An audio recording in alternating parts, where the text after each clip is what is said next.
আয়াত ১৪ ثم جعلناكم خلائف في الأرض من بعدهم لننظر كيف تعملون অনুবাদ তারপর আমরা তোমাদেরকে তাদের জমিনে স্থলাভিষিক্ত করেছি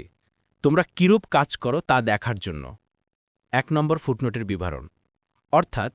অতঃপর পূর্ববর্তী জাতি সম্প্রদায়কে ধ্বংস করার পর আমি তোমাদেরকে তাদের স্থলাভিষিক্ত বানিয়েছি এই মর্যাদা ও সম্মানদানের পিছনে আসল উদ্দেশ্য হল তোমাদের পরীক্ষা নেয়া রাসূলুল্লাহ সাল্লাল্লাহু আলাইহি ওয়াসাল্লাম বলেছেন দুনিয়া হল সুফলা সুমিষ্ট জিনিস আর আল্লাহ তোমাদেরকে তাতে প্রতিনিধিত্ব করবেন এতে করে তিনি দেখতে চান তোমাদের আমল কেমন সুতরাং তোমরা দুনিয়ার ব্যাপারে তাকওয়া অবলম্বন করো এবং মহিলাদের ব্যাপারেও তোমরা তাকওয়া অবলম্বন করো কেননা বনি ইসরায়েলদের প্রথম পরীক্ষা ছিল মহিলাদের দ্বারা মুসলিম ২৭৪২